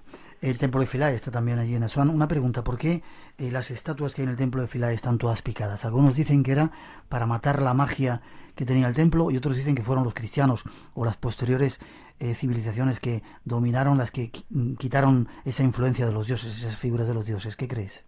Sí, realmente lo primero y lo segundo que has comentado está íntimamente relacionado. Cuando Justiniano ya ordena a mediados del siglo VI que se cierre el último templo egipcio que permanecía abierto, el templo de Isis, a partir de ese momento el templo ya pasa a manos de los cristianos coptos.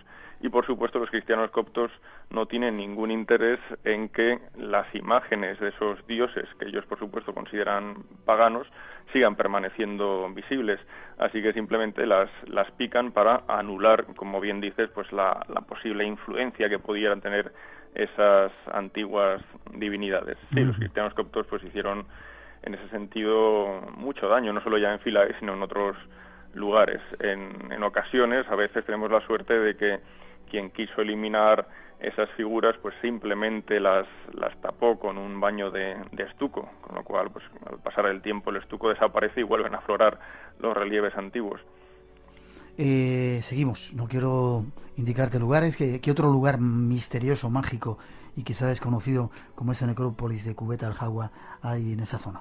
Bien, si estamos en Asuán, tú has mencionado Philae, por supuesto, ese hay que visitarlo, pero detrás de Kubet el Hawa tenemos hablando de cristianos coptos, tenemos un monasterio muy interesante porque se conserva bastante bien. Es el monasterio de San Simeón. Es un monasterio que... Está en la otra orilla del río, ¿no? Sí, está en la otra orilla de Asuán.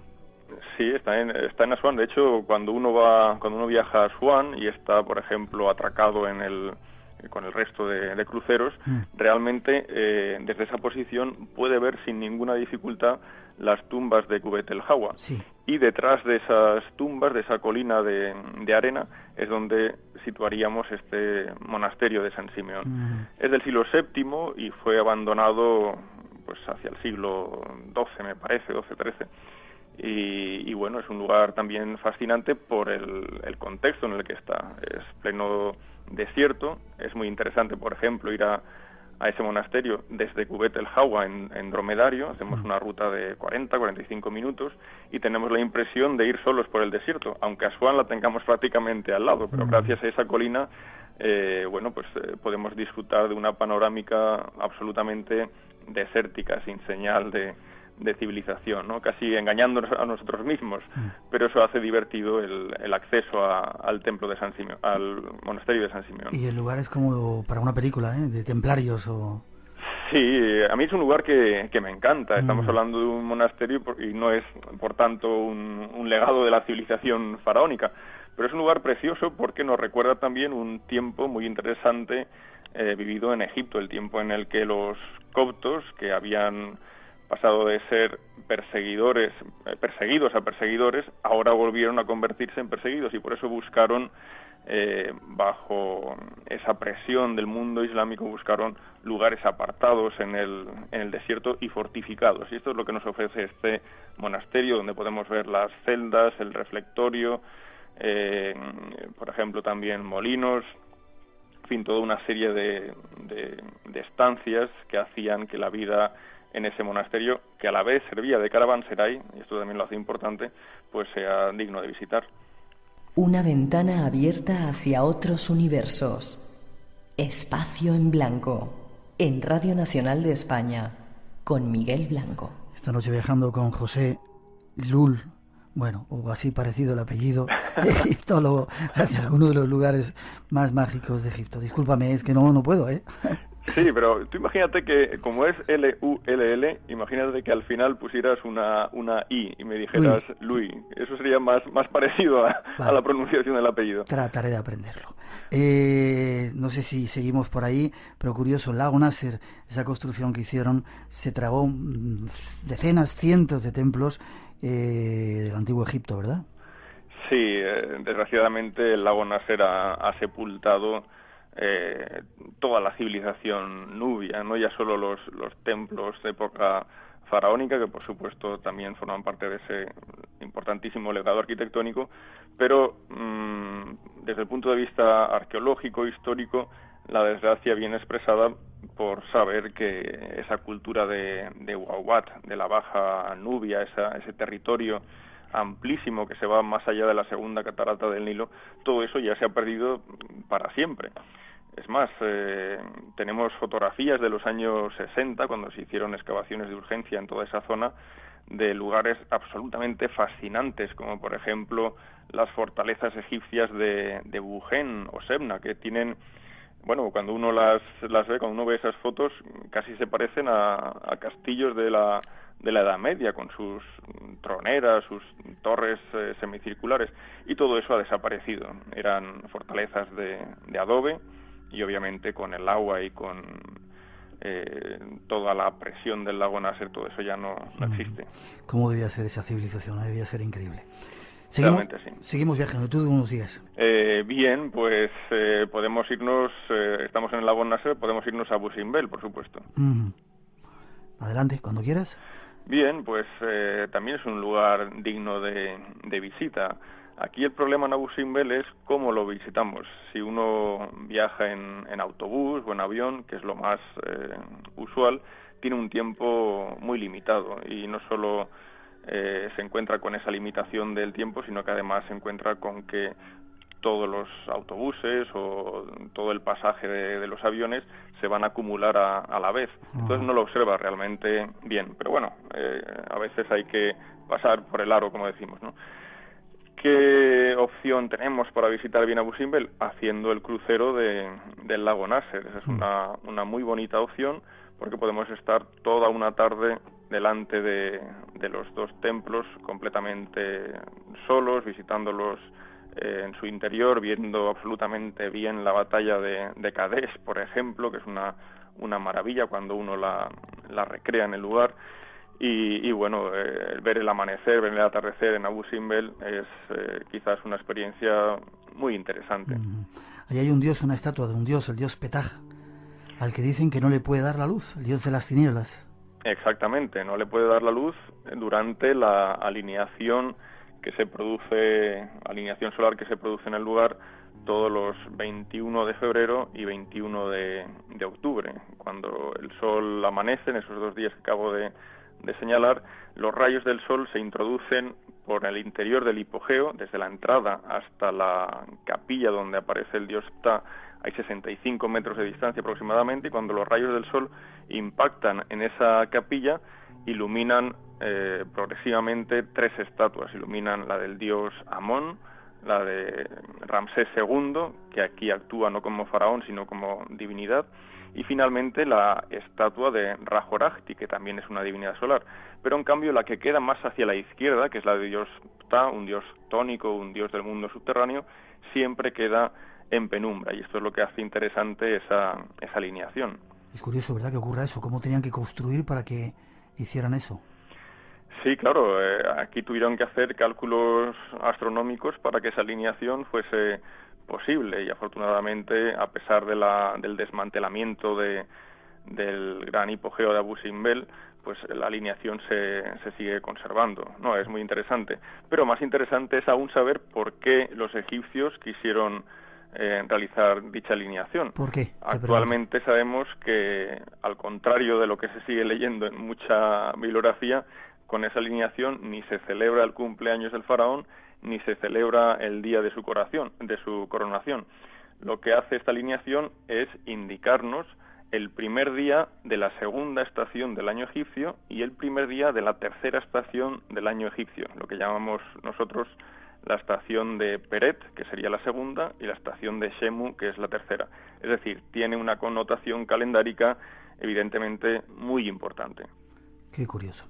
¿Hay alguna cosa más que quieras decir de Abu Simbel? Bueno, podríamos decir tantas cosas de estos lugares. Hay otra, hablando de alineaciones, por ejemplo, hay otra alineación justo en el exterior de Abu Simbel. Hay un pequeño templo a mano derecha, es muy pequeñito. Está dedicado a la divinidad solar, a Ra-Horajti, pero en este caso ese se alinea al orto, a la salida del sol en el solsticio de invierno. Y es una alineación realmente muy interesante, porque hay muchos templos egipcios que tienen dicha alineación. Sin ir más lejos, el gran templo de Karnak. Qué curioso. Es que me estoy imaginando los lugares y escuchándote, evidentemente todo eso le das una nueva luz de comprensión a las cosas cuando uno las visita. Qué importante es tener información de los sitios donde vas a ir, ¿verdad? Entonces, a la próxima tenemos que ir juntos a Egipto. Inshallah, ojalá, Dios quiera, me encantaría. Nos vamos espera, el 28 de junio salimos para allá, o sea que... Muy bien, muy bien. Tendremos que hablar. ¿Algún lugar más que quieras? Y me parece que con este programa no vamos a hablar solamente, no vamos a poder hablar de todos los misterios. Voy a tener que tenerte varias semanas en el programa, o sea que si te apuntas te vamos a tener como fijo aquí en el programa. Me apunto seguro. Bien. ¿Algún otro sitio antes de casi terminar? Porque estamos a puntito. Que quieras... Bueno, hay muchos lugares, ya que estamos en Abu Simbel, imaginando que realizamos ese crucero por el lago Nasser, tenemos muchos templos muy muy bonitos, pero en especial me quedaría con uno que se llama Wadi Es-Sewa. Wadi Es-Sewa en árabe significa el valle de los leones, y este es un templo que tiene ante sí una serie de esfinges leoninas que representan... Perdona, ¿dónde está? ¿Dentro del lago? Sí, es uno de los templos que desmantelaron y volvieron a reconstruir. Ya. Está en el lago y solo podemos acceder a él si hacemos ese crucero. Estoy tratando de recordar dónde está porque lo hemos hecho varias veces, sí, ya creo que recuerdo, sí. Sí, hombre, desde luego el más impresionante es Abu Simbel, y al final de la ruta pues otro gran templo bastante grande, es el de Kalabsha. Pero entre uno y otro tenemos varias cosas que ver. La fortaleza de Qasr Ibrin, que sigue en su sitio, esta no fue desmantelada. Después este templo de Wadi Sewa es realmente quizás el más interesante en esa ruta, exceptuando estos otros dos que están en los extremos. Y bueno, es un hipogeo, parte del templo está excavado en la roca y también tiene muchos relieves de la época de Ramsés II. Es un lugar bonito y sobre todo lo que hace a veces atractivo a los sitios es, independientemente del tamaño que tengan, sobre todo la soledad del lugar. Yo creo que eso lo hace muy atractivo. No es igual entrar en la Gran Pirámide con 300.000 turistas, muchos turistas que entrar en una pirámide de menores dimensiones, pero casi completamente solo, ¿no? La sensación no es en absoluto la misma. Y es una manera de vivir Egipto de otro modo, ¿no? Ahí en ese Wadi Sewa vimos cocodrilos, crías pequeñas de cocodrilo, una de las veces que estuvimos. Sí, en el lago Nasser realmente es el único sitio de Egipto donde podemos ver cocodrilos en libertad, exceptuando la turistada que se puede hacer en Asuán, de visitar el poblado nubio y que nos enseña algunos cocodrilos. En fin, esos son criados, no tienen interés desde ese punto de vista, pero en Asuán sí, en el lago Nasser sí que es posible ver cocodrilos en libertad, pero hay que tener suerte, ¿eh? Has tenido suerte entonces. Sí, tuvimos suerte, sí.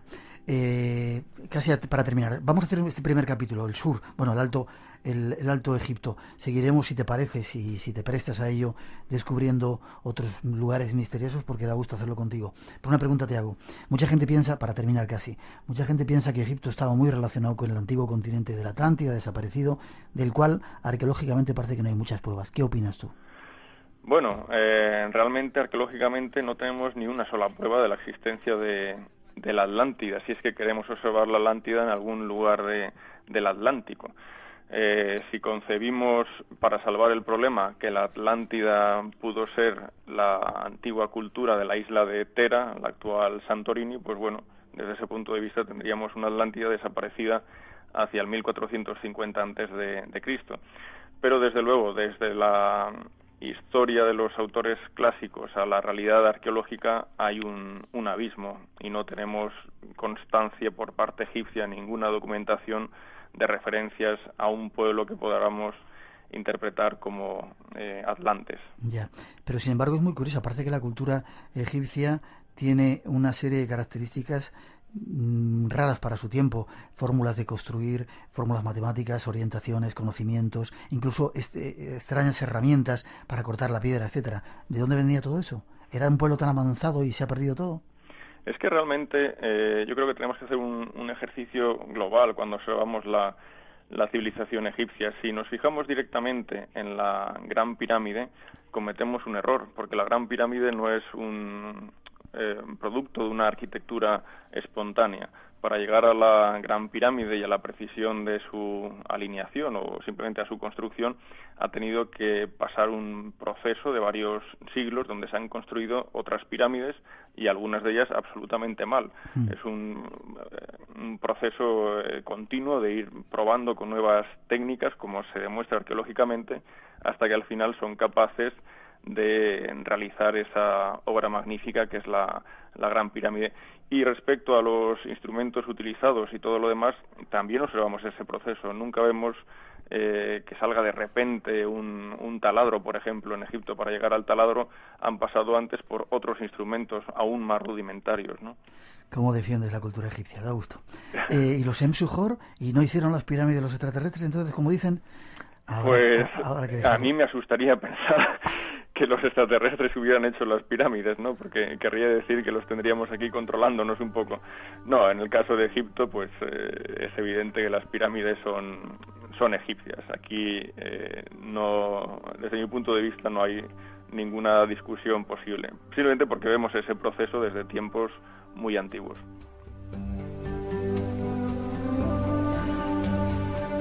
Este es nuestro primer viaje a Egipto. Queríamos haber dado una vuelta más rápida, pero no ha sido posible. José Luis o algo así. Perfecto, ahora lo has hecho perfecto. Bien, un placer, un placer. Salimos para Egipto el 28 de junio, vete haciendo las maletas, ¿vale? Después de Egipto nos vamos a Jordania y después a Jerusalén, vete preparando las maletas. Un placer, y seguramente la semana que viene o la siguiente seguimos hablando, nos vamos a otros templos más, Karnak, Luxor, a Komombo, para contar un poco algunos de esos misterios, descubrirlos de la mano de un auténtico arqueólogo y la Gran Pirámide, ¿te parece? Perfecto. ¿Quieres dar alguna página de contacto, algún lugar donde la gente te pueda contactar, ver tu trabajo? Bien, bueno, yo tengo una página web que son www, mi nombre, es decir, José Lull, o sea, José Lull, todo junto, .com. Pues ahí está la dirección por si queréis conectar con él. Un placer y sobre todo lo bien que lo cuentas. Y te emplazo, quiero viajar contigo para que me enseñes todas esas cosas que aún desconocemos de Egipto. Será un placer para mí. Gracias, un abrazo fuerte. Igualmente.